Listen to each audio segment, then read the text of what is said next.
नमो तस्स भगवतो अरहतो सम्मा सम्बुद्धस्स। नमामि बुद्धं गुणसागरन्तं नमामि धम्मं सुगतेन देशितं नमामि संघं मुनिराज सावकं। नमो बुद्धाय नमो धम्माय नमो संघाय। श्रद्धालु उपासक उपासिका तथा सधर्म प्रेमी महानुभावहरू, बिहानको 9 बजी सकिसकेको छ र सदाझै आज हामी फेसबुक लाइभमा उपस्थित भइसकेका छौं र आज मिति 2077 साल मंसिर 22 गते मंगलबारको दिन सोमबारको दिन बिहानको 9 बजे सदाझै आज पनि हामी फेसबुक लाइभमा धर्म देशना धर्म साकच्छा लिएर उपस्थित भइसकेका छौं र देश विदेशबाट यस फेसबुक लाइभ धर्म देशनालाई सुनिरहनु हुने, फेसबुक लाइभ धर्म देशनामा जोडिरहनु हुने सम्पूर्ण श्रद्धावन्त उपासक उपासिका तथा सधर्म प्रेमी महानुभावहरूलाई सदाझै म भिक्षु विमलो श्री सिद्धिमंगल बुद्ध विहार सिद्धिपुर साना गाउँ थसी महालक्ष्मी नगरपालिका वडा नम्बर 6 बुद्ध मार्गबाट सबैलाई मैत्रीपूर्ण न्यानो स्वागत टक्र्याउन चाहन्छु। त उपासक उपासिका तथा सधर्म प्रेमी महानुभावहरू, हामीले बुद्ध जीवनीको धर्म देशनालाई निरन्तरता दिँदै आइरहेको क्रममा हिजोसम्म हामीले वेलवन विहार दानसम्मको कथा, भगवान बुद्धले चरत्थ भिक्खवे चारिकाङ भन्ने आज्ञा दिँदै भिक्षुहरूलाई पनि चारिकामा पठाउनु भयो र आफू पनि चारिकामा हिँड्नु भयो र उरुवेल काश्यप, नदी काश्यप, गया काश्यप जस्ता टुटन्डर विद्वानहरूलाई पनि, उरुवेल काश्यपलाई पनि बुद्ध शासनमा प्रवचित गराए। त्यसपछि उसका भाइहरूले पनि आफ्नो दाजु बुद्ध शासनमा प्रवेश गरेको थाहा पाएर पछि भाइहरू पनि बुद्ध शासनमा प्रवेश गरे र अन्तिम कान्छो भाइ पनि प्रवेश गरे। अब यसरी 1000 जना जटिल भिक्षुहरूका साथ राजगृह प्रवेश गर्नु भएको थियो र राजगृहमा मगधाधिपति बिम्बिसार राजालाई भेटेको थियो र बिम्बिसारलाई राजालाई भेटिसकेपछि वेलवन विहार दान गर्नु भएको थियो बिम्बिसार राजाले र त्यही वेलवन विहारमा भगवान बुद्ध विराजमान हुनुभयो र धर्म देशनाहरू गर्नुहुन्थ्यो। र यसै क्रममा अर्को घटना पनि जोडिन्छ। हामी सबैलाई थाहा छ उपतिस्स र कोलित भन्ने दुईजना साह्रै घनिष्ठ मित्रहरू थिए। त्यति बेला राजगृहको नजिकैको गाउँमा एउटा गाउँ चाहिँ उपतिस्स भन्ने गाउँ थियो भने अर्को गाउँको नाम चाहिँ कोलित भन्ने गाउँ थियो र नजिकै भएको त्यो गाउँमा उपतिस्स भन्ने गाउँका एकजना धनाढ्य परिवार, ब्राह्मण परिवार थियो। त्यो ब्राह्मण परिवारको एकजना छोरा जन्मियो। उपतिस्स गाउँ भएको कारणले गर्दाखेरि त्यो गाउँको साह्रै नै धनाढ्य नाम चलिएका ब्राह्मण पुत्र भएको कारणले गर्दाखेरि त्यो ब्राह्मणको श्रीमतीको नाम रूपसारी थियो र त्यो उपतिस्स गाउँको ब्राह्मणको छोरोको नाम चाहिँ उपतिस्स भनेर नै राखे। र अर्को एउटा गाउँ थियो कोलित भन्ने गाउँ, र त्यो कोलित भन्ने गाउँमा पनि एकजना धनाढ्य नामुद ब्राह्मण परिवार थियो र त्यो ब्राह्मण परिवारबाट एकजना पुत्र जन्मियो जसको नाम कोलित भनेर राखियो। दुवैजना करोडौं सम्पत्तिका मालिक परिवारबाट जन्मिएका उपतिस्स र कोलित नाम गरेका दुईजना ब्राह्मण पुत्रहरू एकै दिनमा जन्मिएका भन्ने उल्लेखित पाइन्छ र सँगैको गाउँ भएको कारणले गर्दाखेरि उनीहरू बीच साह्रै नै घनिष्ठ सम्बन्ध रह्यो, मित्रताको अगाध मित्रता बढ्यो। त्यसैले उपतिस्स रूपसारीको पुत्र र कोलित मोडगल्लीको पुत्र। त्यसै भएको कारणले गर्दाखेरि पछि बुद्ध शासनमा रूपसारीको कोखबाट जन्मिएका उपतिस्सलाई सारी पुत्र भनेर भनियो भने मोडगल्लीको गर्भबाट जन्मिएका कोलितलाई मोडगल्यान भनेर नामाङ्करण पनि गरियो। उपतिस्स कोलित भन्दा पनि बुद्ध शासनमा यी दुईजना साथीहरूको नाम सारीपुत्र र मोडगल्यान भनेर प्रख्यात भए। त आज त्यही बुद्ध शासनका अग्र, प्रज्ञामा अग्र र रिद्धि सिद्धिमा अग्र सारीपुत्र भन्ते र मोडगल्यान भन्तेको विषयमा नै आजको हाम्रो बुद्ध जीवनीसँग सम्बन्धित र भगवान बुद्धसँग कसरी उनीहरूको भेट हुन्छ, भगवान बुद्ध समक्ष उनीहरूले कसरी उपसम्पदा दीक्षा प्राप्त गर्छ भन्ने कुरासम्मको आजको देशना हुन्छ। साह्रै नै चाखलाग्दो विषय छ सारीपुत्र भन्थे र मोडगल्यान भन्थे कसरी बुद्ध शासनमा चाहिँ अग्रश्रावक भए भन्ने विषय चाहिँ त हामीले भनिसकेका छौं। र यो उपतिस्स गाउँ र कोलित गाउँको एउटा चाहिँ ब्राह्मण कुलबाट जन्मिएका उपतिस्स र कोलित भन्ने दुईजना ब्राह्मण पुत्रहरू एकै दिन जन्मिएका, जो चाहिँ सँगै गाउँ भएको कारणले साह्रै घनिष्ठ मित्रता उनीहरूको चाहिँ बढ्यो। हुर्किँदै गर्दाखेरि उनीहरूले ब्राह्मण कुलमा जन्मिएको कारणले गर्दाखेरि विभिन्न शिल्प विद्याहरू, वेदहरू आदि इत्यादिहरू सिके। गृहस्थी भावमै थियो। दुईजना साथी जता गए पनि सँगै जाने, जता गए पनि सँगै खेल्ने, एक आपसमा मन पनि मिल्थ्यो। त यस्तै समय बित्दै जाँदाखेरि सिक्नुपर्ने शिल्पहरू पनि सिके, वेदहरू पनि पारङ्गत भए। अब ब्राह्मण कुलमा जन्मिएको ब्राह्मण पुत्र नभयो, कुनै धनको कमी थिएन। अब त्यति बेला त जातीय रूपमा साह्रै ठुलो भनेर चाहिँ त्यो उगर्ने त्यो परिवार पनि थियो। त्यसो हुँदा हुँदै पनि एक दिन उपतिस्स र कोलित दुईजना साथीहरू वर्षको एकपल्ट राजगृह नगरमा एउटा नाटक प्रदर्शन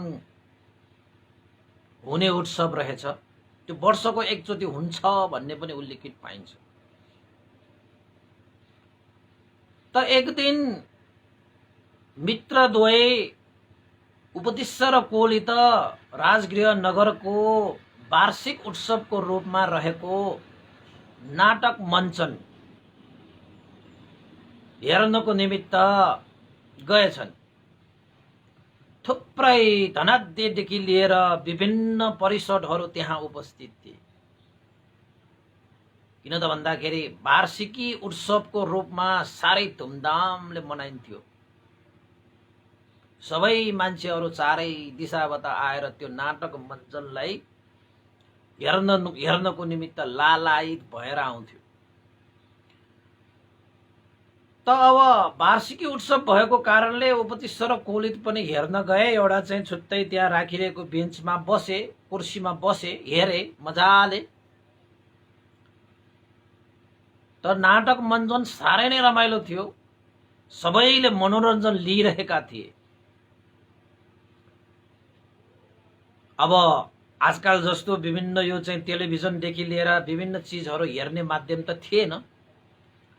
त्यसैले त्यति बेला नाटक मञ्चन नै एउटा मनोरञ्जनको विषयवस्तु हुन्थ्यो। आए धनाध्य मान्छेहरू आए, नाचे, गाए, त्यहाँ हेरेको, नाटक मञ्चन गरेको, गाएको, नाचेको सारा चिज त्यहाँ धुमधामले चलिरहेको थियो।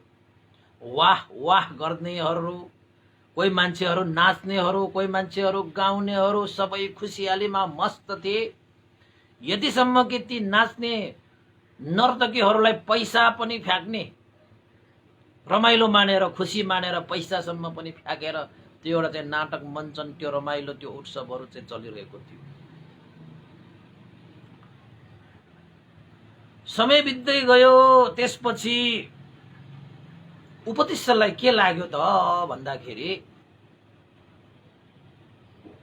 यी जति पनि यो नाटक मञ्चनमा, यो उत्सवमा आएका मान्छेहरू छन्, यसो उसले विचार गरे, यी जति पनि मान्छेहरू छन्, यी मान्छेहरू 100 वर्षभन्दा बढी अवश्य पनि बाँच्दैन। एक न एक दिन यिनीहरूसँग जति धन भएका छन्, जति रूप भएका छन्, जति हाँसेका छन्, जति नाचेका छन्, जति मनोरञ्जन लिएका छन्, एक दिन त एक दिन यिनीहरू अवश्य मर्नुपर्छ। त यो उत्सव कस्तो उत्सव, जुन जीवनको सत्यलाई नै भुलाइदिने उत्सव। हेर त यी मान्छेहरू कहिले मर्नै नपर्ने जस्तो गरी अहिले रमाइरहेका छन्, हाँसिरहेका छन्, खेलिरहेका छन्। के यिनीहरूले एक दिन म मर्नुपर्छ भन्ने थाहा पाएका होलान् र, सम्झेका होलान् र, मनमा धारण गरेका हुन् र? कति रमाइरहेका छन्, कति हाँसिरहेका छन्। सदा यस्तो हाँस्न पाउने त होइन होला, सदा यस्तो खुसी हुनु पाउने त होइन होला, सदा यसरी चाहिँ गाउन पाउने त होइन होला। यी जति पनि मान्छेहरू छन्, ती सबै मान्छेहरूले आफ्नो शिरमा मृत्युलाई बोकेर आइरहेको छ, मृत्युलाई बोकेर आइरहेको छ। यो उत्सवमा उपस्थित हुने जति पनि परिषदहरू छन्, कोही पनि मृत्युबाट अलग भने कोही पनि छैनन्।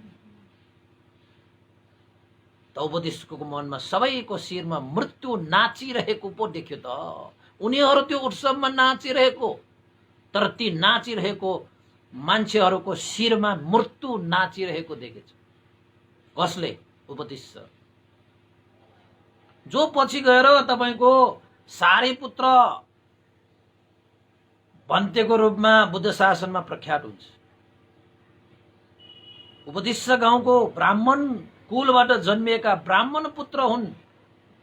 वेद, तीनवटै वेदमा पारङ्गत, शिल्प विद्या पारङ्गत। त सबै नाचिरहेका छन्, गाइरहेका छन्, रमाइरहेका छन्। उपदेश भने आफ्नो यो चाहिँ नकुई लातया भन्छ कि नेवारी भाषाबाट। यो कञ्चेतमा यसो घुरेर के सोचेर बसिरहेको रहेछ के। कति नाचेकी रहेछन्, कति गाएकी रहेका रहेछन्, कति हाँसिरहेका रहेछन्, कति खुसी भइरहेका रहेछन्। यी मान्छेहरू 100 वर्षभन्दा बढी बाँच्दैन। र यिनीहरूको शिरमा म त मृत्यु नाचिरहेको देखेको छु, मृत्यु गाइरहेको देखेको छु, मृत्यु रमाइरहेको देखेको छु। के यिनीहरू यो मृत्युबाट कहिले टाढाउन सक्छलान्? के यिनीहरू यो मृत्युबाट कहिले छुटकारा पाउन सक्लान्? सक्ने छैन। त्यस्तो मृत्युबाट छुटकारा मिल्ने मार्ग भइदिएको भए कति जाति हुन्थ्यो। शिरमा मृत्युलाई बाँडेर, शिरमा राखेर लिएर हिँड्न नपरे कति जाति हुन्थ्यो। यस्तै यस्तै उपदेशले त्यो नाटक जुन मञ्चन भइरहेको थियो, त्यो उत्सव जुन सम्पन्न भइरहेको थियो, साराका सारा मान्छेहरू मनोरञ्जन लिइरहेको समयमा नै उपदेशले त्यस्तो सोच्न पुगे र मनमा वैराग्य उत्पन्न भयो। हेट, यस्ता विषयमा के रमाएर बस्नु, यस्ता विषयमा के फुलेर बस्नु, एक दिन त मर्नु पर्छ त। 100 वर्षभन्दा बढी यहाँका मान्छेहरू कहाँ बाँच्छन् त? बाँच्दैन। नभन्दै त्यहाँनिर कोली त त्यो त्यसरी सोचिरहेको थियो, वैराग्य उत्पन्न गरिरहेका थिए। नभन्दै उसका घनिष्ठ मित्र कोली त,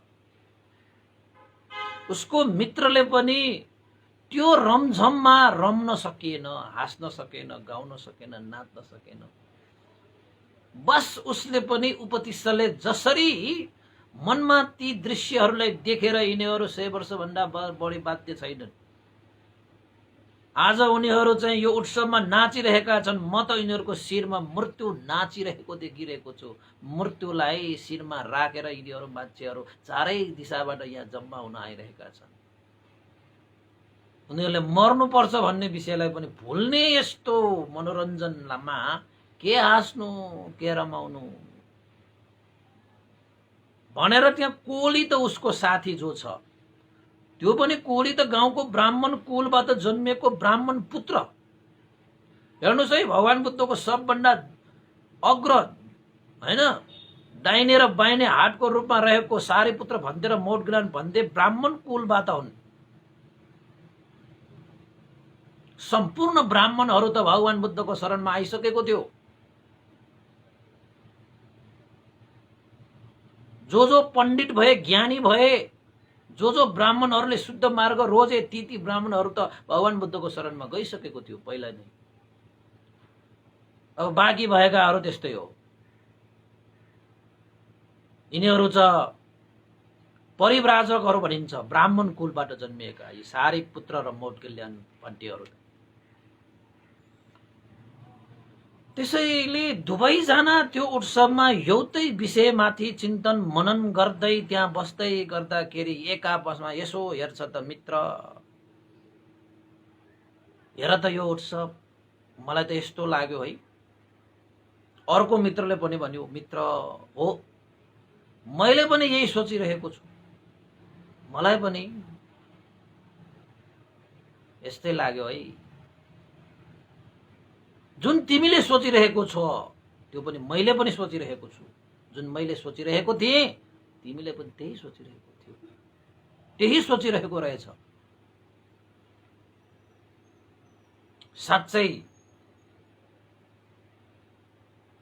मान्छेहरू खुसीको नाममा विभिन्न उत्सवहरू मनाउँछन्, खुसीको नाममा विभिन्न मनोरञ्जनहरू गर्छन्, तर वास्तवमा दुःखबाट मुक्त भने उनीहरू हुँदैनन्।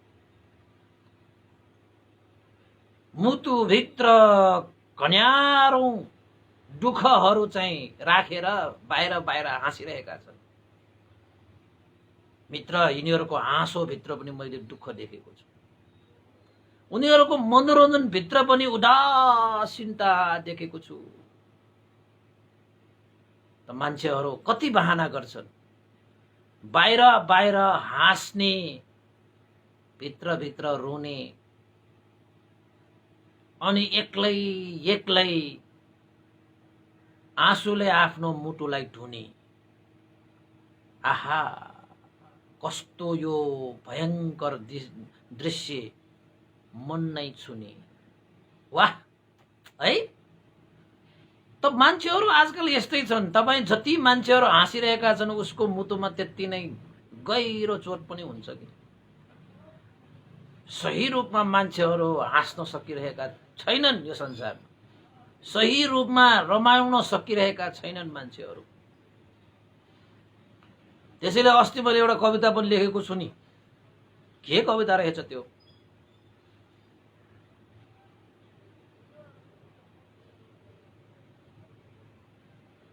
हाँसोको के भन्छ मैले त्यो कविता मैले ठ्याक्कै अहिले यार धेरै कविताहरू भएको कारणले।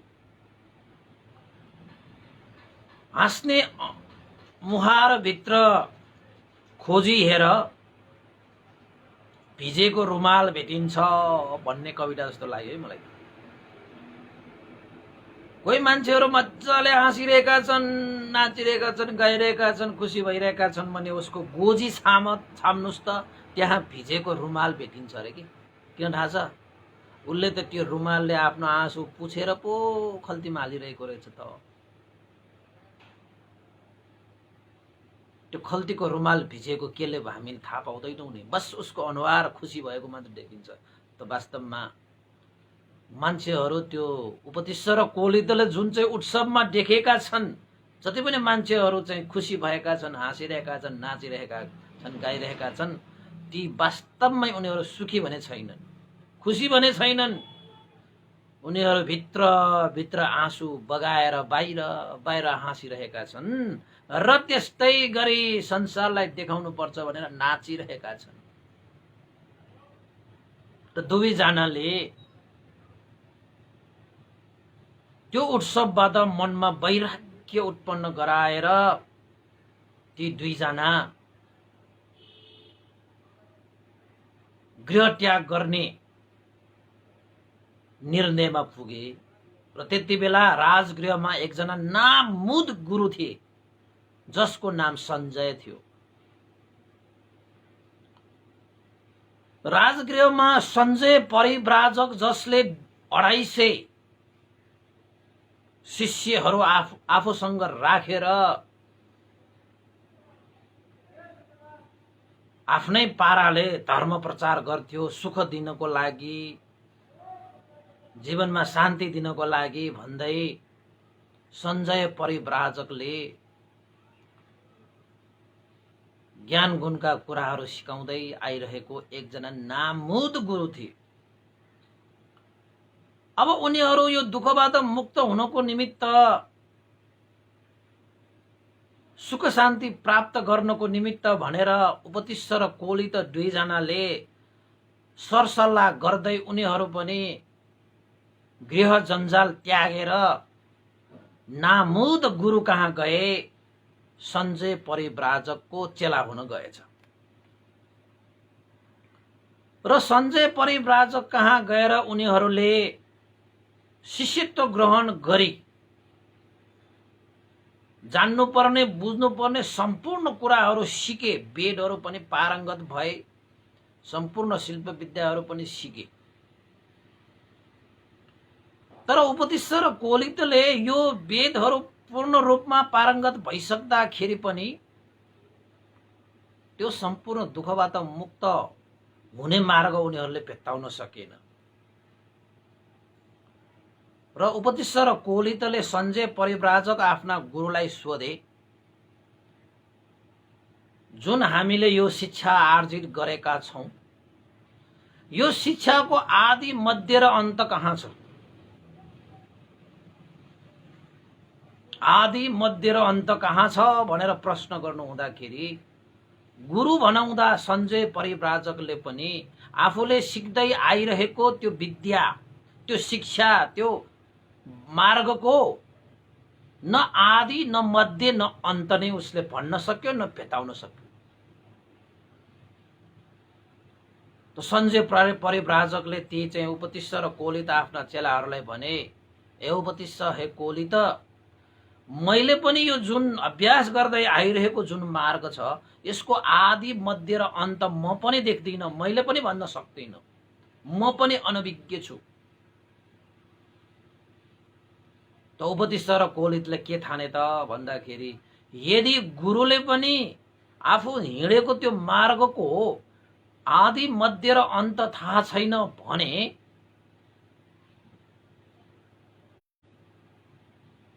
अब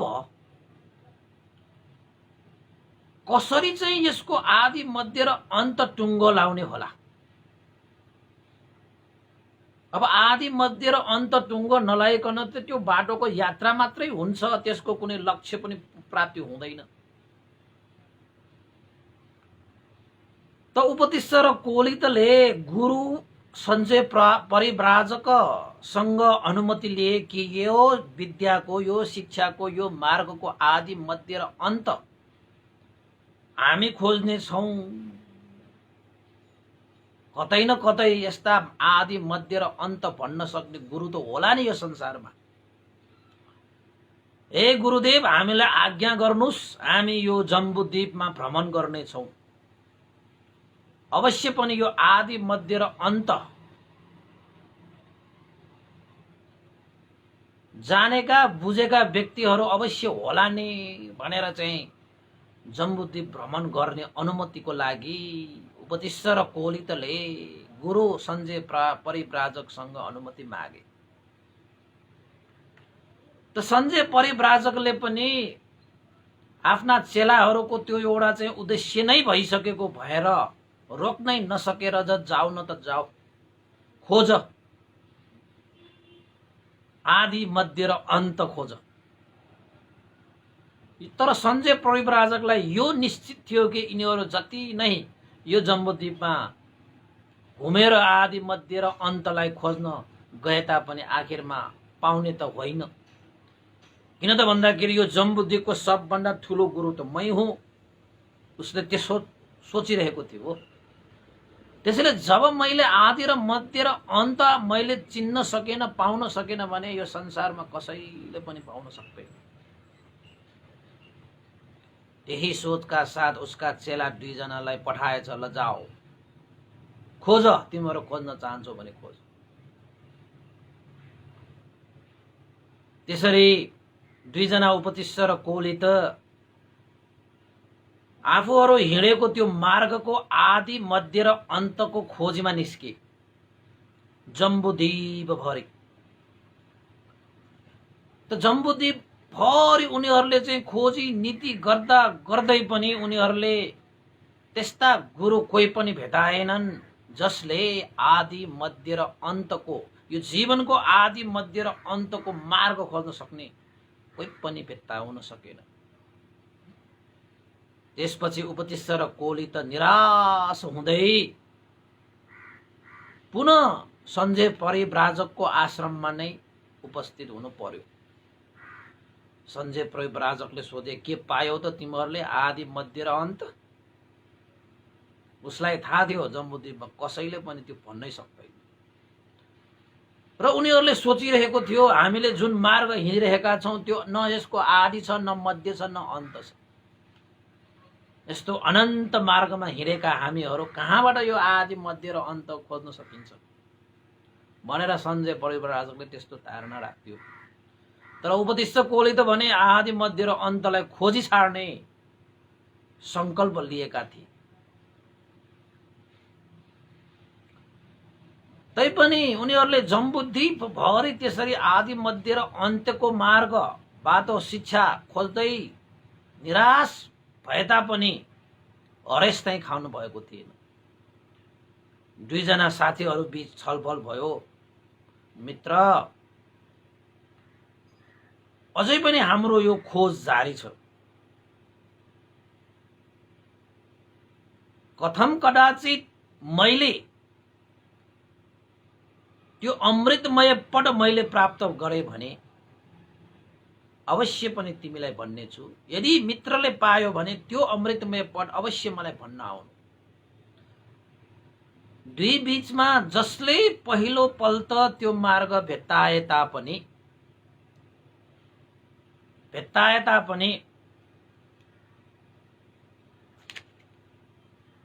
एकले अर्कालाई त्यो मार्ग प्रशस्त गर्ने 2 बीचमा वचनबद्ध भए, सहमति भए, बाचा गरिए। अवश्य मित्र, जीवनको अमृत पद, शान्ति पद, निर्वाण पद, आदि मध्य अन्त भन्दा पनि मुक्त अवस्था हामी बीचमा कसैले प्राप्त गरे भने एकले अर्कालाई अवश्य भन्न आउनु पर्नेछ, जसको कारणले एक अर्काको उपकार हुनेछ भन्दै ती 2 जना साथीहरू अहिले पनि खोजीमा छन्। त्यस्ता चीज भेट्टाए, त्यस्ता चीज प्राप्त भए भने त जीवन धन्य भयो, जीवन धन्य भयो। त राजगृह नगरमा खोजीमै थिए। यता भगवान बुद्धले 60 जना अरहन्त भिक्षुहरूलाई चरथ भिक्षवे चारिकाङ बहुजन हिताय बहुजन सुखायको नाममा भिक्षुहरूलाई चारिका गर्दै एकबाट अर्को ठाउँमा चारिका गराउँदै धर्म प्रचार, धर्मको बिउ छर्ने कार्य सुम्पिएको थियो। नभन्दै पञ्चभद्र वर्गीय भिक्षुहरूका सबभन्दा कान्छो भिक्षु अस्सजी भिक्षु चारिका गर्दा गर्दै राजगृहमा पुगेछ। यतापट्टि धर्म प्रचार, धर्मको बिउ छर्ने उद्देश्यका साथ अस्सजी भन्थे पनि राजगृहमा पुग्नु र त्यही राजगृहका टुटन्धर विद्वान सञ्जय परिव्राजकका चेला 2 जनाहरू पनि राजगृहमै छन्। उनीहरू खोजीमा निस्किरहेका अस्सजी भन्टे भने धर्मको बिउ छर्दै हिँडेका।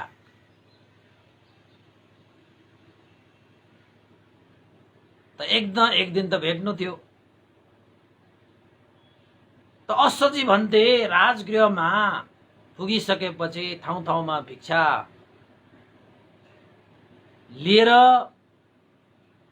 अस्सजी भन्थे शान्त दान्तपूर्वक राजगृह नगरमा आइरहनु भएको समयमा ठिक्क त्यति बेला उपतिस्स परिव्राजक ब्राह्मण पुत्रले अस्सजी भन्तेलाई ठ्याक्कै देखेछ। हेर्नुहोस् है संयोगको कुरा।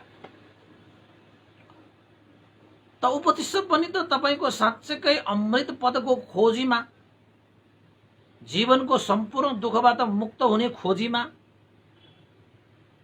हिँडेका त्यो उपतिस्सले अस्सजी भन्तेलाई देखेपछि त आश्चर्य भयो। ओहो, यस्तो शान्त दान्त, मनमा शान्ति, मुहारमा कान्ति भएको यस्तो श्रमन्त मैले कहिले देखेको थिएन।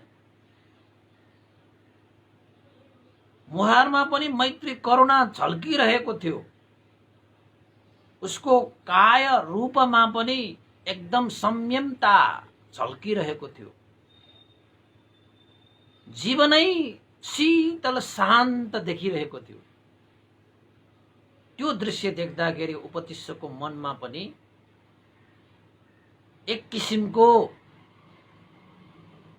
शीतलता छायो। ओहो, पक्कै पनि यो श्रमणले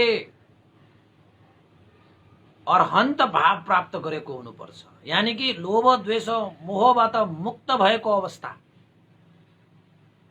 त्यसैले त उसको अनुहारमा यति मैत्री र करुणा झल्किरहेको छ। त्यसैले त उसको यति शान्त शीतल स्वभाव झल्किरहेको छ। म पनि यस्तो शान्त र शीतल निर्वाण पद, शान्ति पदको खोजीमा हिँडिरहेको, न यो श्रमणले त्यस्तो शान्ति पद प्राप्त गरिहाल्यो कि के थाहा भनेर उपतिस्स अस्सजी भन्तेको पछि पछि लागे। अब अस्सजी भन्ते त तपाईको चाहिँ घर घरमा गएर राजगृह नगरमा चाहिँ भिक्षाटन गरिरहनु भएको थियो। यतापट्टि उपतिस्स भन्तेले पछि पिछा गर्दै यो उपतिस्स भन्ते कहाँ जान्छ, यो कसको चेला होला, उसको गुरु को होला, यसले चाहिँ आचरण गरेको धर्म कुन चाहिँ होला, जसको कारणले उसको जीवनमा यति शीतलता छ, यति शान्ति छ, यति संयमता छ। मैले पनि त्यो शीतलता, त्यो संयमता, त्यो शान्ति र त्यो कान्ति मैले पनि प्राप्त गर्न पाए त न मैले पनि अमृत पद प्राप्त गर्छु कि पक्कै पनि यो अरहन्त पदमा पुगेको श्रमण हुनुपर्छ। लोभ द्वेष मोहबाट अलग्ग भइसकेको व्यक्ति हुनुपर्छ। हेरौँ न त भन्दै पिछा गर्दै अब अस्सजी भन्थे त अब भिक्षाटन गर्ने बेलामा बोल्ने, यताउता चाहिँ हेर्ने आदि इत्यादि भइदैन। त उपतिस्स त्यो ब्राह्मणले के सोचिरहेका थिए, परिव्राजकले के सोचिरहेका थिए, कतै गएर चाहिँ भोजन गर्ने बेलामा यो श्रमणलाई भेट्नुपर्छ। मनमा लागेको जिज्ञासा योसँग मैले सोध्नु पर्छ, यो कसको चेला हो, यो यसको गुरु को हो र यसले कस्तो धर्म आचरण गरिरहेको छ।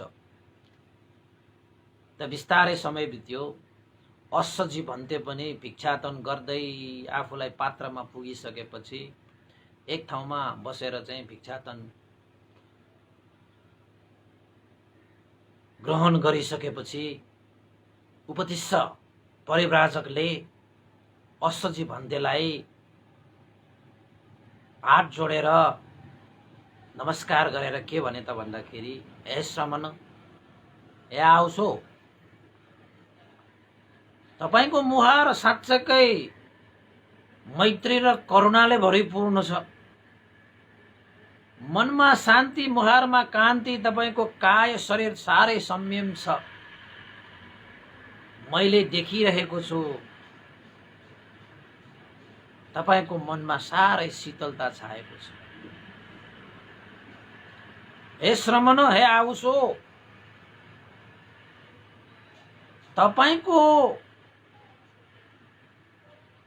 गुरु को हो, तपाई कसको चेला,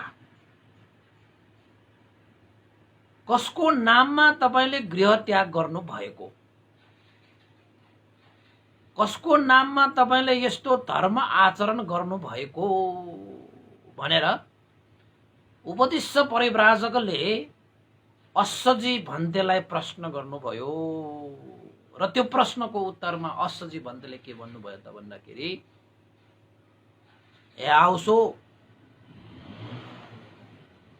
शाक्य कुलबाट प्रवजित हुनुभएका महामुनि सम्यक सम्बुद्ध तथागत भगवान शास्ता मेरो गुरु हुनुहुन्छ। उहाँकै नाममा म गृह त्याग भएर प्रवजित भएको छु। त्यसैले भगवान बुद्ध स्वयं नै मेरो गुरु हुनुहुन्छ। हे आउसो, म ओस्पोल भगवान बुद्धकै धर्मलाई म आचरण गर्दछु भनेर अश्वजी भन्तेले उपतिस्स परिव्राजकलाई उत्तर दिनुभयो। त्यसपछि त्यो उपतिस्स परिव्राजकले सोधे, यदि यो संसारमा शाक्य कुलबाट प्रवजित भएर स्वयं आफैले बुद्धत्व ज्ञान लाभ गरिसक्नु भएका महामुनि तथागत भगवान शास्ता तपाईको गुरु हो भने तपाईं उहाँको चेला र तपाईं उहाँकै धर्मलाई आचरण गर्नुहुन्छ भने तपाईको गुरु कस्तो हुनुहुन्छ, तपाईले आचरण गर्ने धर्म कस्तो हुनुहुन्छ, कृपया मलाई सुनाइदिन सक्नुहुन्छ? यसो हेर्दाखेरि तपाईको आचरणले त तपाईको मुहारमा मैत्री, करुणा, हृदयमा शीतल शान्ति छाइएको छ। पक्कै पनि तपाईले अनन्त भाव प्राप्त गरेको हुनुपर्छ, त्यसैले त यस्तो शीतल शान्त प्राप्त भएको छ। त भन्नुस् तपाईले कस्तो धर्मको आचरण गरिरहनु भएको छ, तपाईलाई तपाईको गुरुले कस्तो धर्मको आचरण गराउनु भएको छ, कृपया तपाई मलाई बताउन सक्नुहुन्छ? त्यसपछि अश्वजी भन्तेले उपतिस्स परिव्राजकलाई भन्नुभयो, हे आउसो, म बुद्ध शासनमा प्रवजित भएको धेरै समय भइसकेको छैन। यद्यपि भगवान बुद्धको धर्म साह्रै गम्भीर विशाल छ। म भगवान बुद्धले जस्तै उहाँको धर्मलाई व्याख्या गर्न त सक्दिन। तपाईलाई मैले भगवान बुद्धले जस्तो विस्तृत देशना नगरे पनि संक्षिप्त रूपमा तपाईलाई अवश्य देशना गर्नेछु। त उपतिस्स परिव्राजकले भने, अवश्य पनि हे श्रमण, संक्षिप्त रूपमा भए पनि तपाईले आचरण गर्दै आउनु भएको त्यो देशना गर्नुस्। म अवश्य पनि त्यसलाई गुणन गरेर बुझ्नेछु, चिन्ता नलिनुस्। त्यसपछि अश्वजी भन्तेले भन्नुभयो, ये धम्मा हेतु उपभवा तेसं हेतु तथागतो आह। ते संच यो निरोधो एवं वादी महासमनोति। पाली भाषा भनेको कि यो गाथा भनेको भगवान बुद्धको सम्पूर्ण धर्मलाई निचोडको रूपमा संक्षिप्त बनाएर अश्वजी भन्तेले उपदिश परिव्राजकलाई सुनाएको। ये धम्मा हेतुपभवा तेसं हेतु तथागतो आह। ते संच यो निरोधो एवं वादी महासमनोति। यो पाली भाषा भनाइको तात्पर्य के हो त भन्दाखेरि, जुन धर्महरू हेतुबाटै उत्पन्न हुन्छ, हेतु भनेको कारण, बिना कारण कुनै पनि चीज उत्पन्न हुँदैन। त्यसैले जुन धर्म हेतुबाटै उत्पन्न हुन्छ, त्यो हेतुको पनि हेतु तथागतले बताउनुहुन्छ। त्यसको जुन निरोध हो, त्यो निरोध पनि वहाँ तथागतले बताउनुहुन्छ। यस्ता वादी वहाँ महाश्रमण हुनुहुन्छ, यानी कि त्यस्ता वादी भगवान बुद्ध हुनुहुन्छ। हेतुबाटै धर्म उत्पन्न हुन्छ भने जुन हेतुको कारणले धर्म उत्पन्न भएको छ, त्यो हेतुको पनि हेतु भगवान बुद्ध बताउनुहुन्छ।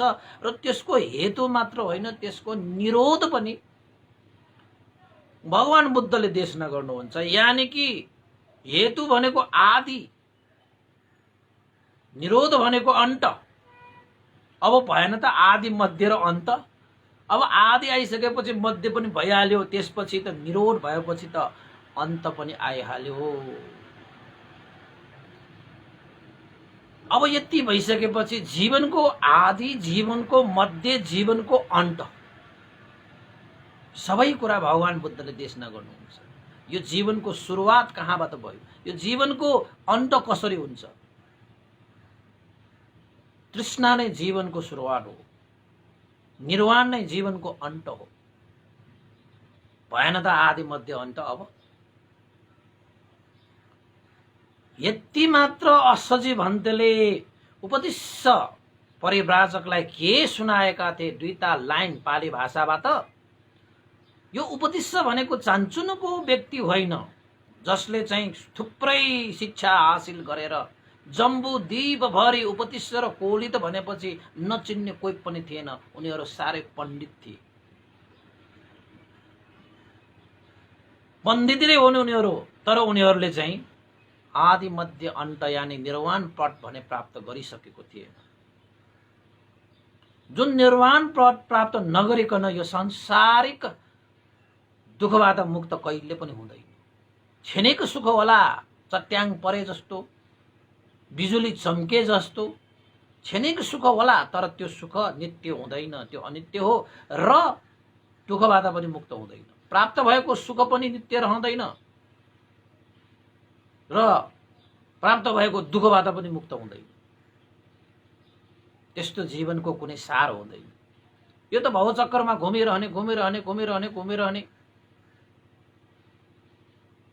त अश्वजी भन्तेले ये धम्मा हेतु उपभवा तेसं हेतु तथागतो आह। ते सञ्च यो निरोधो एवं वादी महासमनो भनेर दुईटा लाइन के भनेका थिए। उपदिश परिव्राजक पनि पण्डित भएको कारणले गर्दाखेरि त्यो उपदिशले त्यो गाथालाई संक्षिप्त रूपमा देशना गरेको त्यो गाथालाई हजारौं लाखौंमा चाहिँ गुणन गरेर उसले बुझिलिए। त्यस्तो क्षमता भएको त्यो त्यो उपदिश भन्ने त्यो परिव्राजक, त्यो सारीपुत्र भन्ते हुन्छ पछि, हैन? त्यसैले सारीपुत्र भन्तेको यो दिमाग यति तेजिलो थियो, तपाईलाई एक भन्ने बित्तिकै उसलाई 1 लाख बुझ्थ्यो। 100को 1000को कुरा छोड्नुहोस् न तपाईँ, करोडौँ बुझ्यो, लाखौँ पनि छोड्नुहोस् न तपाईँ। त्यस्तो क्षमतावान पहिलाका जन्महरूमा थुप्रै प्रज्ञा पारमिता पूरा गरेर आएका, प्रज्ञा अभिवृद्धि गर्नको निमित्त थुप्रै पारमिता पूरा गरेर आएका व्यक्ति हुन् यो सारीपुत्र भन्ने। साह्रै आदर्शनीय व्यक्ति हो सारीपुत्र भनेको बुद्ध शासनमा। भगवान बुद्ध पछि कोही चाहिँ यो प्रज्ञामा त्यत्रो हो अग्र हुनु छ भने त्यो सारीपुत्र भन्थे नै हो। भगवान बुद्ध पछि बुद्ध शासनको धर्म चक्र प्रवर्तन गर्न सक्ने कोही छ भने त्यो सारीपुत्र भन्थे नै हो। त्यस्तो क्षमतावान के त दुईटा लाइनलाई सारीपुत्र, अब अहिले सारीपुत्र नभनु, अहिले उपतिस्स परिव्राजकले बुझ्ने बित्तिकै सुन्ने बित्तिकै त्यसलाई गुणन गरेर चाहिँ धर्मलाई चाहिँ हृदयले छुने बित्तिकै सारीपुत्र भन्तेले भगवान बुद्धको त्यो दुईटा गाथा धर्म बुद्धको त्यो शिक्षालाई बुझिसकेपछि त धर्मचक्षु प्राप्त गरिहाले त। दुईटा लाइन सुनेर धर्मचक्षु प्राप्त गर्ने सारीपुत्र भन्थे। पछि हुने हो अहिले चाहिँ को रहेछ, उपतिस्स परिव्राजक। धर्मचक्षु प्राप्त भयो भनेको मतलब के हो त भन्दाखेरि श्रोतापन्न भयो भनेको निर्वाण पद प्राप्त गर्नको निमित्त उसको जीवनमा उसको हृदयमा स्रोत आपन्न स्रोत प्राप्त भयो भनेको। अब बाटो खोल्यो, अब तपाईको द्वार खोल्यो, निर्वाण पुग्नको निमित्त द्वार खोलेको स्रोत आयो भनेको मतलब स्रोत साधन प्राप्त भयो भनेको अर्थ लाग्छ है। हेर्नुस् त अस्सजी भन्तेको संक्षिप्त धर्म देशना, दुईटा लाइनको धर्म देशनाले पनि उपतिस्सले त्यहीको त्यही धर्मचक्षु प्राप्त गरेर श्रोतापन्न फलमा प्रतिष्ठित भएपछि हातले बिन्ती गरेर आफूले अस्सजी भन्तेलाई गुरु मानेर भन्ते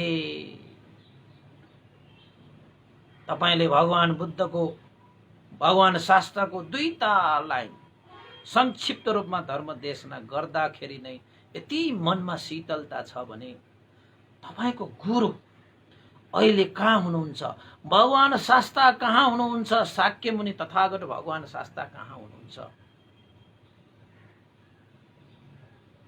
म भगवान बुद्धको दर्शन गर्न चाहन्छु, भगवान बुद्धको शरणमा जान चाहन्छु, भगवान बुद्धसँग म प्रवचित हुन चाहन्छु भन्नुस्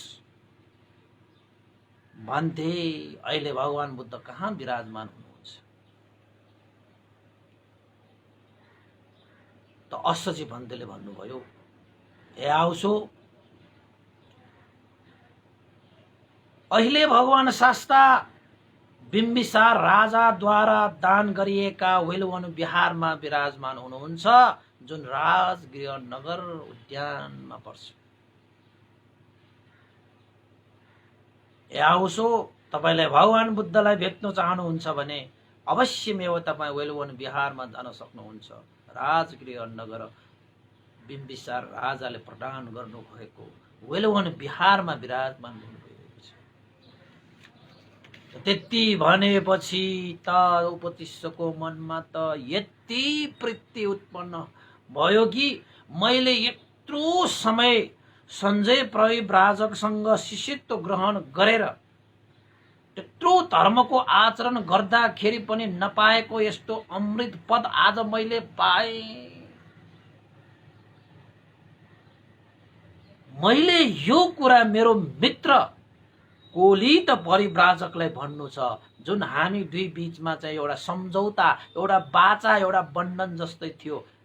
जसले पहिला अमृत पद प्राप्त गर्छ उसले अर्कोलाई अवश्यमेव त्यो अमृत पदलाई बताउनु पर्नेछ, देखाउनु पर्नेछ, बुझाउनु पर्नेछ। ओहो मैले यस्तो वचन लिएर आएको छु, धन्य धन्य भगवान, धन्य धन्य भन्टे भनेर उपतिस्स परिव्राजकले अस्सजी भन्तेलाई पञ्चाङ्ग वन्दना गरेर आफ्नो गुरु धारण गरेर धर्मको पहिलो शिक्षा त सारीपुत्र भन्तेले अस्सजी भन्तेबाटै प्राप्त गरेका थिए। त्यो पनि श्रोतापन्न हुने गरी। साधारण हो त? साधारण होइन। त्यसपछि गएछन् कता गएछन्? आश्रममा गएछन्। कता आश्रममा? राजगृह नगरको सञ्जय परिव्राजकको आश्रममा, जहाँ उनीहरू शिष्यत्व ग्रहण गरेर बसिरहेका थिए। त गएर सरासर गएर हत्त न पत्ता आफ्नो मित्र कोलित परिव्राजकलाई भनेछन्। त्यहाँ भनेछन् पछि होइन, त्यहाँ जानु हुँदाखेरि चाहिँ कोलित परिव्राजकले आफ्नो साथीको अनुहार आज साह्रै चम्किलो, साह्रै हर्षित, साह्रै प्रीति, पहिला जस्तो अनुहार पनि थिएन, पहिला जस्तो हावभाव पनि थिएन, पहिला जस्तो उसको चाहिँ व्यवहार पनि थिएन। आज त कोलित परिव्राजकले चाहिँ आफ्नो मित्र उपदेशको परिव्राजकलाई सोधेछ, ओहो मित्र, आज त तिम्रो मुहार त साह्रै प्रसन्न छ, मुहारमा कान्ति छ, मनमा त शान्ति छ। ओहो के हो, हिजो अस्ति जस्तो त छैनौ के? तिमीले साँच्चै अरहन्त पद प्राप्त गर्यौ कि के हो? शान्ति पद प्राप्त गयो कि के हो? निर्वाण मार्गको स्रोत भेट्टायो कि के हो? आज पक्कै पनि फरक चाहिँ छ है मित्र। के तिमीले त्यस्तो मार्ग प्राप्त गर्यो कि के हो भनेर कोलित परिव्राजकले उपदिष्ट परिव्राजकलाई सोधे। यानि कि त्यो कोलित परिव्राजक भनेको पछि मोडग्ल्यान्ड भन्ते हो कि? मोडग्ल्यान्ड भन्तेले सारीपुत्र भन्तेलाई सोधेको भन्नु पर्यो तपाईहरुको लागि बुझाउने हो भने। त उपदिष्ट परिव्राजकले ओहो मेरो साथीले त मलाई हेर्दैमा चिनेछ,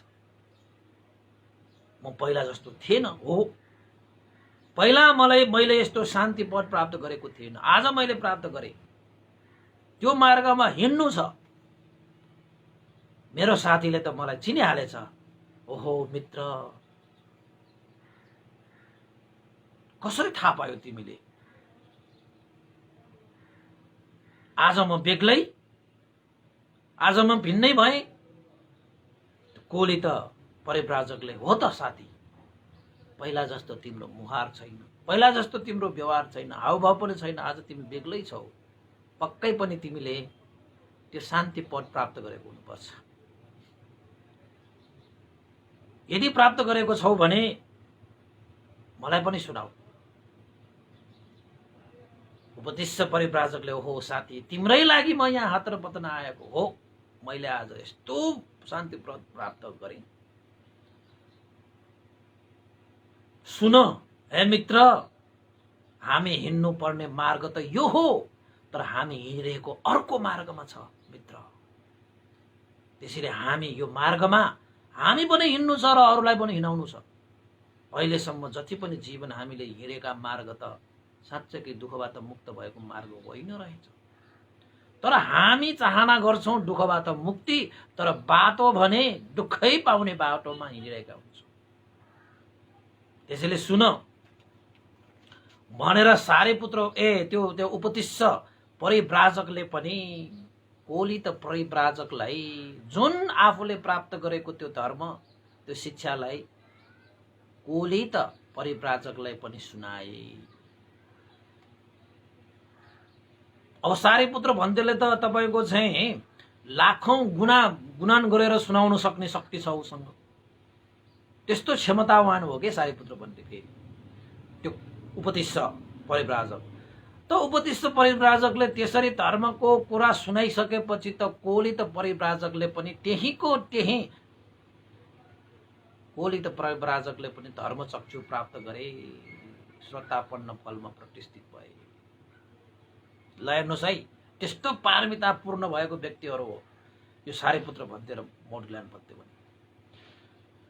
त्यसपछि दुवैजनाले धर्मचक्षु प्राप्त भइसकेपछि तपाईको सत्काय दृष्टि पनि चुडियो, मिथ्या दृष्टि पनि हट्यो। अब शीलव्रत परामर्श यो कर्मकाण्डी मिथ्या दृष्टिमा पनि हट्यो। त्यसपछि तपाईको विचिकित्सा अब कुन चाहिँ मार्ग सही हो भन्ने कुरा त प्रशस्त भइसकेपछि बुद्ध धर्मसँग यो कर्म र कर्मफलको चाहिँ दृढ संकल्प गरेर विश्वास भएर उनीहरू चाहिँ हिँड्न भइसकेपछि त उनीहरूले के भने त भन्दाखेरि ओहो मित्र, हामी त यत्रो वर्षसम्म यत्रो समयसम्म चाहिँ यस्तो चाहिँ गलत मार्गमा हिँडिरहेका रहेछौं र हाम्रो गुरु सञ्जय परिव्राजकले पनि यस्तो सही मार्ग भेट्टाउन नसकेको रहेछ।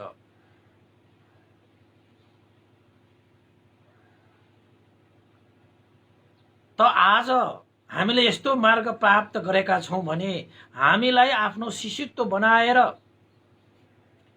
हामीलाई उपकार गर्ने सञ्जय परिव्राजकलाई पनि यस्तो मार्ग प्रशस्त गरेर हामीले अब गुरुलाई चाहिँ उपकार गर्नु पर्यो भनेर छलफल गरिरहेका थिए। अरू 250 जना चेलाहरू थियो भनिन्छ। त्यो सञ्जय परिव्राजकको 250 वर्ष 250 चाहिँ चेलाहरू थियो भनिन्छ। ती 250 चेलाहरूलाई पनि त्यसरी छलफल गर्दै गर्दाखेरि चाहिँ आफ्ना चाहिँ मित्रहरू भयो नि त चेलाहरू। सबैलाई हामीले यस्तो चाहिँ अमृत पद प्राप्त गरे, यो मार्गमा हिँड्नुपर्छ र दुःखबाट मुक्त भइन्छ, यो सम्यक मार्ग हो यो भनेर चाहिँ 250 चेलाहरूलाई चाहिँ सारे त्यो चाहिँ उपतिष्ठ र कोलित परिव्राजकहरूले चाहिँ सम्झाए बुझाए र ती सम्पूर्ण 250 जना चेलाहरूले पनि सारीपुत्र भन्ते र मोदगल्यान सारीपुत्र र मोदगल्यान हैन, जो चाहिँ उपतिष्ठ र कोलित थिए, उनीहरूको कुरामा सहमति भएर सञ्जय परिव्राजक कहाँ गएछ र अनुरोध गरेछ, गुरुदेव हामीले त यस्तो मार्ग पत्ता लगाए, आदि मध्य र अन्त मार्ग पत्ता लगाए, लोकमा सम्यक सम्बुद्ध उत्पन्न भइसकेको रहेछ, आदि मध्य र अन्तको त्यो मार्ग प्रशस्त भइसकेको रहेछ, दुःखबाट मुक्त भएको निर्वाण पदको ढोका खोलिसकेको रहेछ। त्यसैले गुरुदेव हामी त भगवान बुद्धको शरणमा जाँदैछौ, तपाईँ पनि अवश्य पनि भगवान बुद्धको चरणमा जानुहोला। भगवान बुद्धको शिष्यत्व ग्रहण गरेर दुःखबाट मुक्त हुनको निमित्त तपाईँ पनि अग्रसर हुनुहोला भनेर उपतिष्ठ र कोलित परिव्राजकले आफ्नो गुरु सञ्जय परिव्राजकलाई पनि भगवान बुद्धको शिक्षा आर्जित गर्नको निमित्त, भगवान बुद्धको मार्गमा हिँड्नको निमित्त अनुनय विनय गरेको थियो। आफ्नो गुरुलाई पनि उपकार गर्नु पर्यो भनेर चेलाहरूले त्यस्तो मार्ग प्रशस्तको कुरा सुनाएर अनुनय विनय गरेका थिए। तर सञ्जय परिव्राजक मानेन। म गुरु भइसकेको व्यक्ति कहाँ अर्काको चेला हुन जान सक्छु र? म त गुरु हो, कहाँबाट चेला हुन्छु?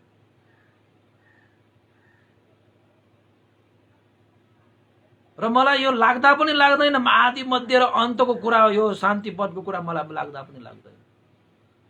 जति पनि सिकिरहेको कुराहरू यही मार्ग मेरो सही हो भनेर चाहिँ कयौं कुराहरू गरेर आफ्ना चेलाहरू जो चाहिँ आफूलाई छोडेर श्रमण गौतमको शरणमा जान खोजेका भनेर उसले कयौं रोक्न खोजे,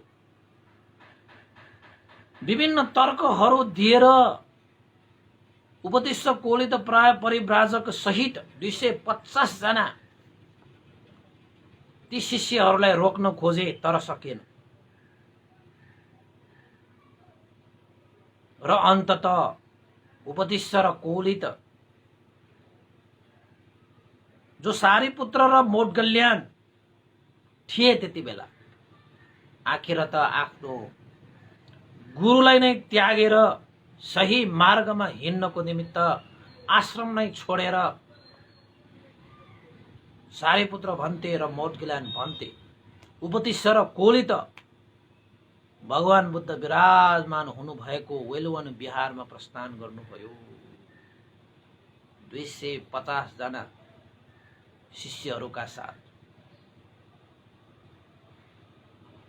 त्यसपछि सञ्जय परिव्राजक यता आफ्नो कुरा सुनेर अरू शिष्यहरू त पक्कै पनि जाँदैन भन्ने सोचेको थियो, तर अन्ततः चेलाहरूले पनि त्यागेर गएको देखेर त्यो सञ्जय परिव्राजकले सहनै नसकेर भनिएको छ, अन्ततः त्यो पीडालाई सहन नसकेर आफ्नो न चाहिँ भगवान बुद्धको शरणमा गएर चेला बन्न सकियो, न आफूले नै त्यो दुःखबाट मुक्त भएको मार्ग प्रशस्त गर्न सक्यो। यता पनि सकेन, त्यता पनि सकेन। अन्ततः आफूसँग कोही पनि नभइसकेपछि त उसलाई त गाह्रो भयो, पीडा भयो। त्यसपछि सत्य मार्ग आचरण गर्न नसकेर सञ्जय परिव्राजकले रगत दहन गरेर दुःख भोग्नु पर्यो भन्ने पनि उल्लेखित पाइन्छ है उपासक उपासिकाहरू। त्यसपछि उपतिस्स र कोली त वेलवन बिहारमा त्यति बेला भगवान बुद्धले भिक्षुहरूलाई हजारौं भिक्षुहरूलाई त्यहाँ चाहिँ देशना गरिरहनु भएको थियो। त देशना गर्दै गरिरहेको समयमा उताबाट उपतिस्स र कोली त यानी कि सारीपुत्र र मोडगेल्यान 250 शिष्यहरूसँग उहाँहरू भगवान बुद्ध कहाँ आउनुभयो। त्यति बेला भगवान बुद्धले देख्नुभयो टाढैबाट सारीपुत्र भन्ते र मोडगेल्यान भन्ते आइरहनु भएको। त्यसपछि सारीपुत्र भन्तेले ती भिक्षुहरूलाई भनेका थिए, हे भिक्षुगण देख्यौ उपतिस्स र कोली त यानी कि सारीपुत्र र मोडगेल्यान आइरहेको छ, जसले आफ्नो सञ्जय परिव्राजक गुरुलाई पनि त्यागेर आज सही मार्गमा हिँड्न आइरहेको छ। यिनीहरू साधारण व्यक्तिहरू होइनन्, बुद्ध शासनमा अग्र स्थान प्राप्त गर्ने श्रमणहरू हुनेछन् यिनीहरू भनेर भिक्षुगणहरूलाई सुनाउँदै हुनुहुन्थ्यो। सारीपुत्र भन्ते मोडगेल्यान भन्ते चाहिँ हैन बिस्तारै अगाडि आउनुभयो। भगवान बुद्धलाई यो थाहा थियो कि अहिले सारीपुत्र र मोडगेल्यान यहाँ आएर प्रवचित भाव ग्रहण गरेर उनीहरूले पनि निर्वाण पदलाई प्राप्त गरेर बुद्ध शासनको लागि ठुलै योगदान गर्नेछ भन्ने कुरा थाहा थियो नि त। किन त भन्दाखेरि सारीपुत्र भन्ते र मोडगेल्यान भन्तेले यो जन्ममा मात्रै धर्मको आचरण गरेका होइनन्, कयौं जन्ममा सारीपुत्र भन्ते भनेको त कयौं जन्ममा प्रज्ञाको अभ्यास गरेर आएका, ठुलै पारमिता पुरा गरेर आएका र भविष्यमा म बुद्धको अग्र श्रावक हुन पाऊँ भनेर चाहिँ एउटा अधिष्ठान गरेर आएका, संकल्प गरेर आएका व्यक्तिहरू हुन् ती सारीपुत्र भन्ते र मोडगेल्यान भन्ते भनेका। त्यसपछि उपतिस्स कोली त यानी सारीपुत्र मोडगेल्यान भन्तेले भगवान बुद्धको चरणमा वन्दना गरिसकेपछि कुशल वार्ता भए। र कुशल वार्ता भनेको तपाईलाई थाहै छ, के भयो कसो भयो, स्वास्थ्य कस्तो छ, के कारणले आइपुग्यो आदि इत्यादि कुशल वार्ता भइसकेपछि उपतिस्स र कोली त यानी कि सारीपुत्र र मोडगेल्यान भन्तेले भगवान बुद्धसँग प्रार्थना गरे, भगवान शास्ता हामीलाई पनि तपाईको अमृतमय पटमा हिँड्ने अवसर दिनुस्, हामीलाई पनि तपाईले आफ्नो शिष्य ग्रहण गरिलिनुस्, हामी तपाईलाई गुरु भाव धारण गरेर तपाईको धर्म आचरण गर्नेछु भनेर हात जोडेर सारीपुत्र भन्ते र मोडगेल्यान भन्तेले चाहिँ प्रव्रज्याको याचना गरे है। प्रव्रज्याको याचना गरिसकेपछि भगवान बुद्धलाई त थाहा थियो पक्कै पनि यिनीहरू त प्रव्रज्या हुने। त्यसपछि भगवान बुद्धले ती उपतिस्स र कोली त यानी कि सारीपुत्र भन्ते र मोडगेल्यान भन्तेलाई चाहिँ आफ्नो दाहिने हात पसारेर यही भिक्षु, हे भिक्षुहरू आओ, साक्षात धर्म विनयको आचरण गरे सम्पूर्ण दुःखबाट मुक्त हो, सम्पूर्ण दुःखलाई मुक्त गर, साक्षात धर्मको पालना गरी ब्रह्मचार्यलाई धारणा गरी चाँडो भन्दा चाँडो दुःखबाट मुक्त होस्, चाँडो भन्दा चाँडो दुःखलाई मुक्त गर भनेर भगवान बुद्धले तिनीहरूलाई पनि यही भिक्षुद्वारा उपसम्पदा दीक्षा प्राप्त गरिदिए। त्यस्तै गरी अरू चाहिँ 250 भिक्षुहरू जो आएका थिए, परिव्राजकहरू जो आएका थिए, तिनीहरूलाई पनि यही भिक्षुद्वारा नै उपसम्पदा प्रदान गर्नुभएको थियो, उपसम्पदा प्रदान गर्नुभयो। त्यसैले त्यति बेलाका भिक्षुहरू सबैका सबै यही भिक्षु उपसम्पदा भएका भिक्षुहरू थिए। त्यति बेला त उनीहरू त परिव्राजकको चाहिँ भेष धारण थियो, अवतारी थियो होला, झुङ्गा थियो होला, आजकलका मान्छेहरू पनि दारी जुङ्गा पाल्ने बित्तिकै ज्ञानी सम्झेर आफू बुद्ध भन्दा पनि आफै बुद्धै हो जस्तो कुरा गरेर हिँड्ने यो संसारमा थुप्रै व्यक्तिहरू छन्। उपासक उपासिकाहरू थुप्रै व्यक्तिहरू छन् जसले बुद्धलाई ठ्याकुचामा राखेर आफू फ्रन्टमा आएर बुद्धकै कुरा बताइरहेको हुन्छ, तर आफ्नो कुरा भनेर चाहिँ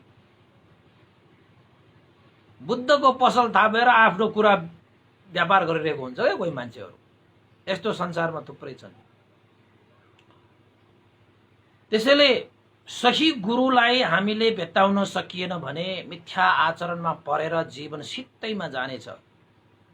यद्यपि सारीपुत्र भन्ते र मोट ज्ञान भन्तेले समयमै आफ्नो गुरुलाई त्याग्न सकियो र पो उनीहरूले सही गुरुलाई भेट्टाउन पाए।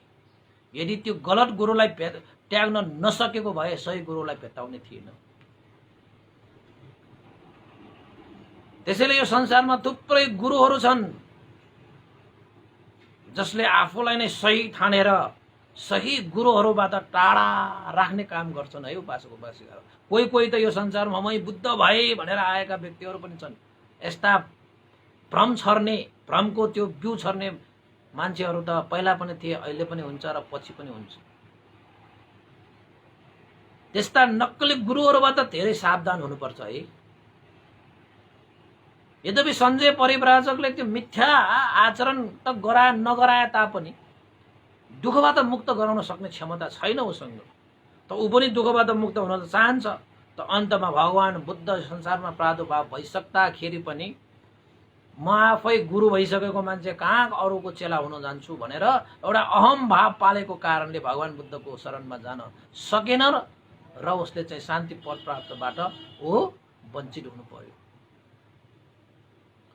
त्यसपछि सारीपुत्र भन्ते र मोट ज्ञान भन्ते प्रवचित भइसकेपछि भगवान बुद्धले सारीपुत्र भन्ते, मोट ज्ञान भन्ते लगायत सम्पूर्ण भिक्षुहरूलाई धर्म देशना गर्दै जानुभयो, धर्म देशना गर्दै जानुभयो, धर्मको आचरण सिकाउँदै जानुभयो। एक हप्ता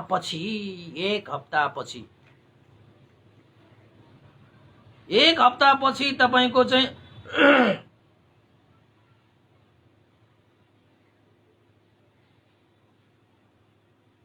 आयुष्मान भन्नु पर्यो। अब तपाईको चाहिँ आयुष्मान र आउसो भनिन्छ हैन।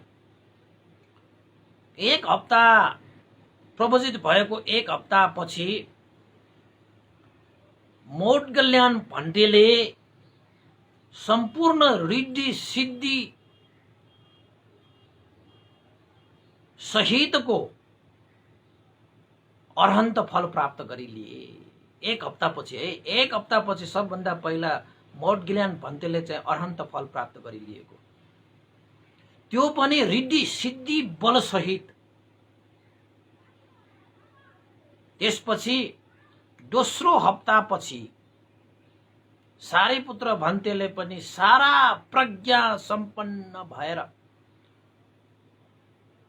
प्रज्ञामा प्रचुर ज्ञान लाभ गरी सारीपुत्र भन्तेले दोस्रो हप्तामा अरहन्त फल प्राप्त गरी लिएका थिए। अरहन्त फल प्राप्त गरेका लिएका थिए र अरु त्यो 250 परिव्राजकहरू पनि अरहन्त भए। यसरी बुद्ध शासनमा प्रवेश भइसकेपछि एक हप्ता पछि मोट कल्याण भन्तेले अरहन्त फल प्राप्त गरे रिद्धि सिद्धि सहित। अनि दोस्रो हप्तामा प्रज्ञाले प्रचुर मात्रामा प्रज्ञाको असीमित प्रज्ञा लिएर सारीपुत्र भन्तेले अरहन्त फल प्राप्त गरी लिए।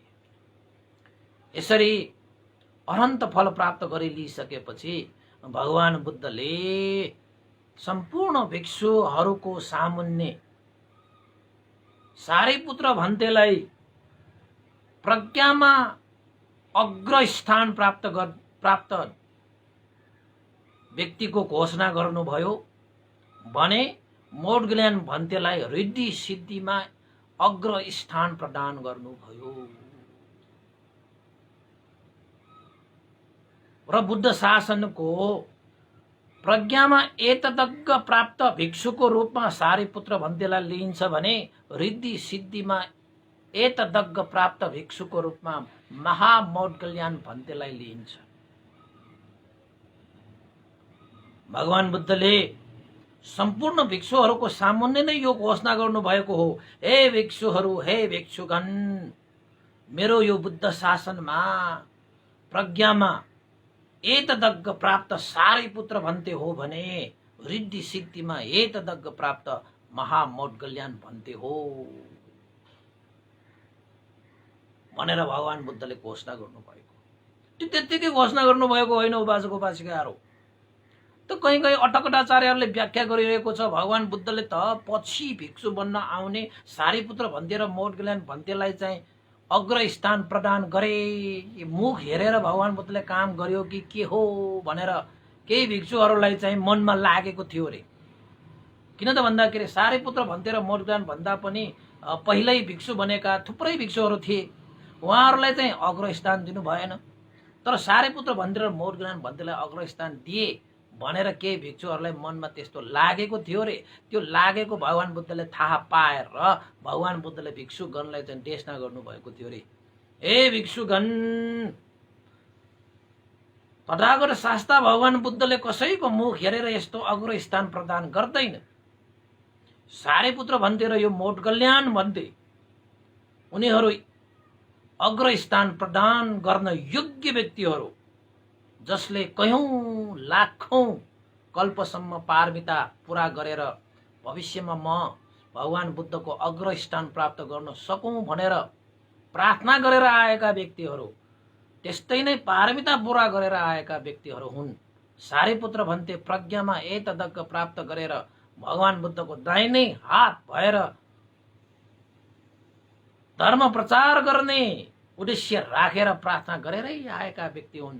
त्यसैले सारीपुत्र भन्तेलाई मैले प्रज्ञामा एतदग्ग यानि कि अग्र स्थान प्रदान गरेको हुँ भने मोटगल्यान भन्तेले पनि यस्तै प्रार्थना गरेर आएका थिए, जसले भगवान बुद्धको शासनमा रिद्धि सिद्धिमा एतदग्ग प्राप्त गर्न सकौं भनेर चाहिँ प्रार्थना गरेर पारमिता पूरा गरेर आएका व्यक्तिहरू हुन्। त्यसैले हे भिक्षुगण, सारीपुत्र भन्ते र मोटगल्यान भन्ते साधारण भिक्षुहरू होइनन्।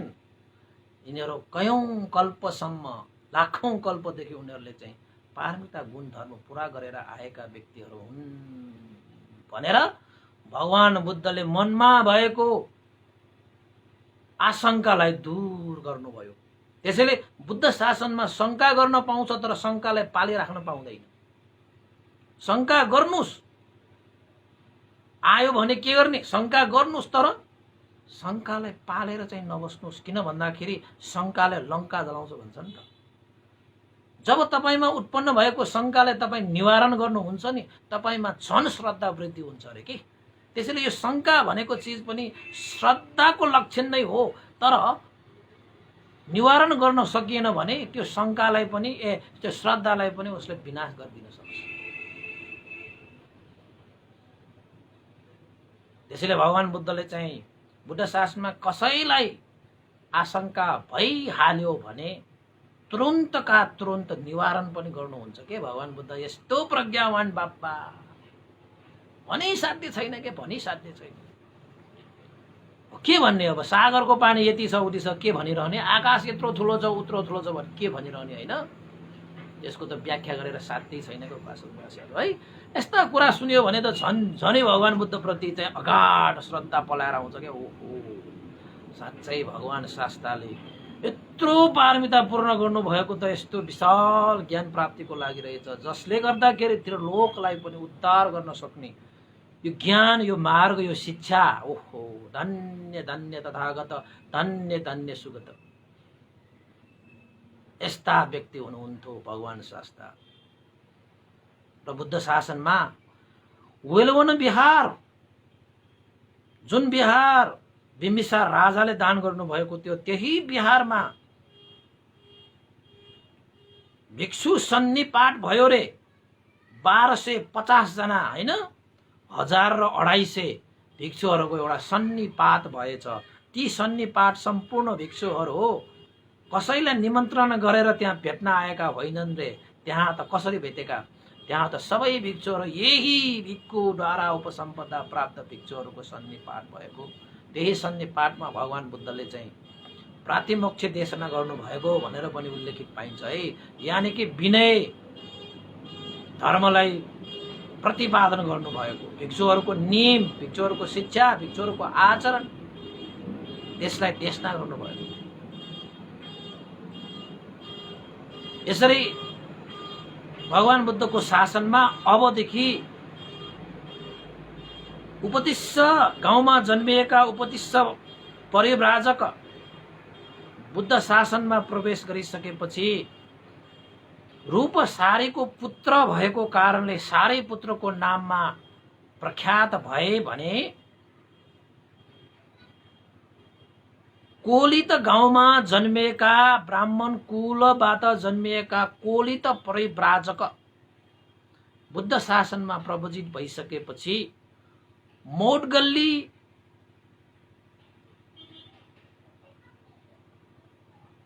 कोखबाट जन्मिएको कारणले गर्दाखेरि त्यो कोलित परिव्राजक मोडगल्यान भएर बुद्ध शासनमा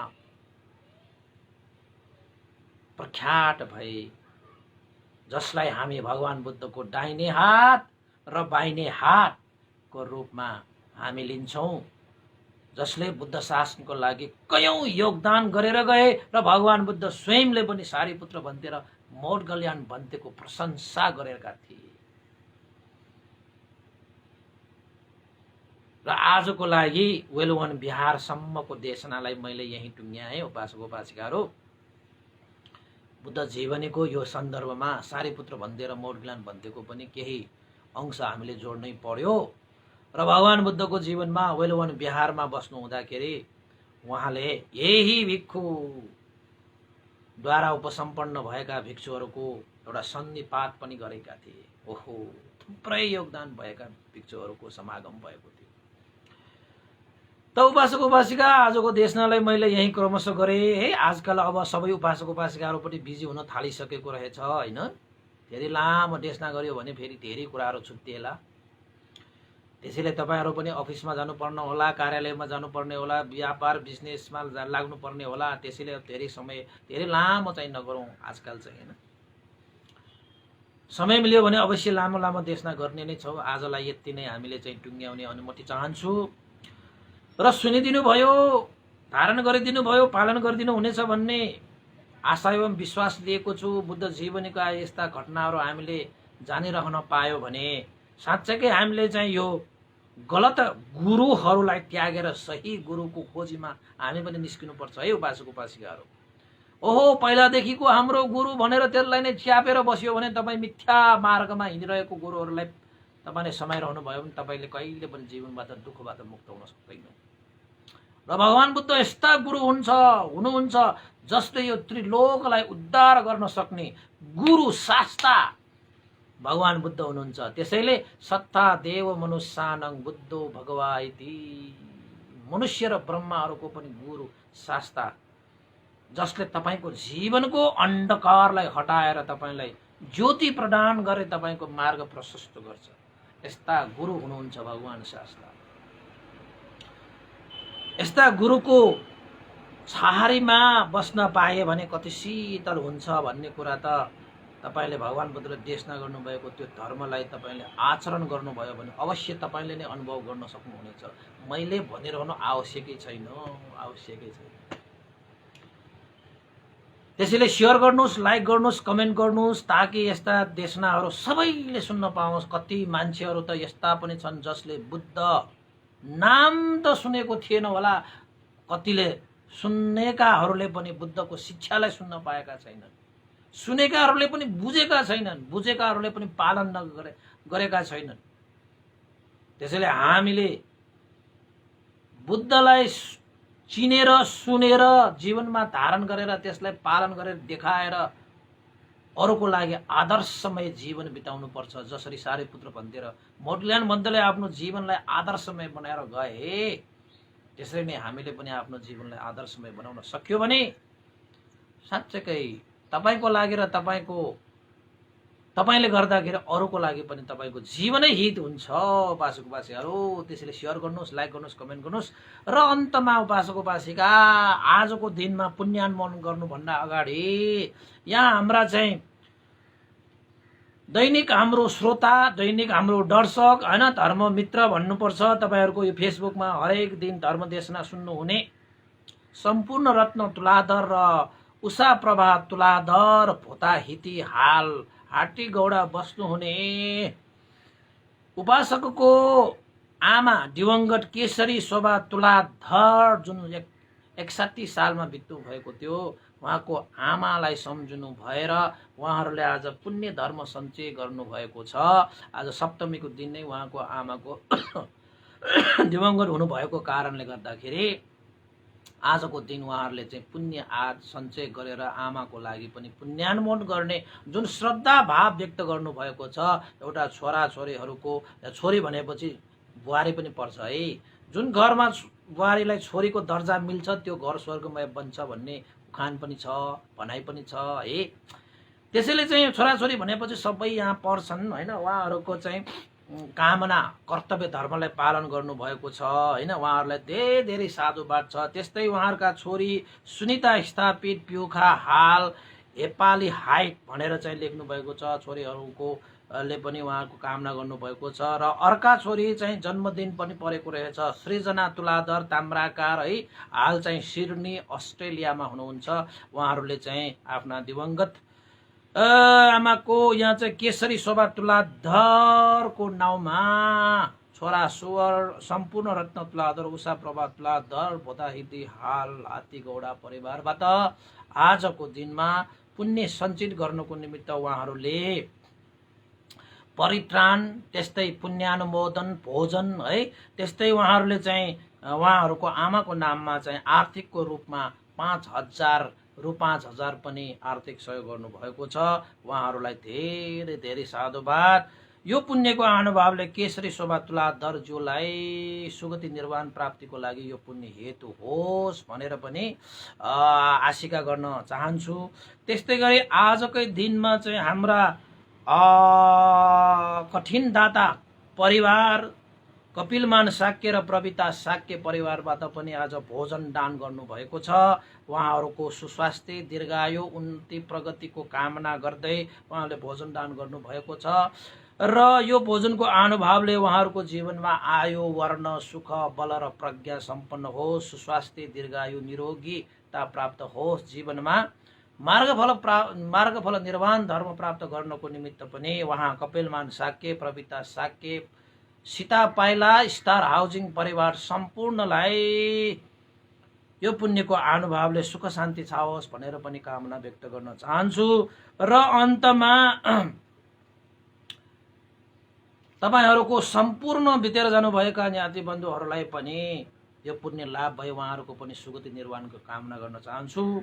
र सम्पूर्ण देवताहरू, सम्पूर्ण अमनुष्यहरू, सत्व प्राणीहरूलाई पनि यो पुण्य लाभ होस्। र अन्तमा बितेर जानु भइसकेका गुरुवर ज्ञानपूर्णिक मास्तुवीर भन्ते लगायत बितेर जानु भइसकेका स्यादो उपन्दिता विवंश गुरुवरलाई पनि यो पुण्य लाभ भई उहाँहरूको पनि निर्वाण कामना गर्दै पुण्यानुमोदन गरौँ। साधु साधु साधु।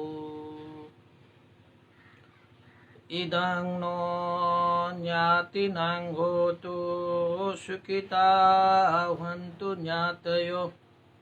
इदं नो ज्ञातिनां होतु सुखिता हन्तु ज्ञातयो। इदं नो ज्ञातिनां होतु सुखिता हन्तु ज्ञातयो। एतावता साम्बेहि सम्भतं पुण्य सम्पदं साम्बे देवा अनुमोदन्तु साम्ब सम्पत्ति सिद्धिया। एतावता साम्बेहि सम्भतं पुण्य सम्पदं साम्बे सत्ता अनुमोदन्तु साम्ब सम्पत्ति सिद्धिया। एतावता साम्बेहि सम्भतं पुण्य सम्पदं साम्बे भूता अनुमोदन्तु सब सम्पत्ति सिद्धिया। साधु साधु साधु। भवतु सब मङ्गलं, सबैको जय होस्, मङ्गल होस्, कल्याण होस्, सबैलाई साधुवाद।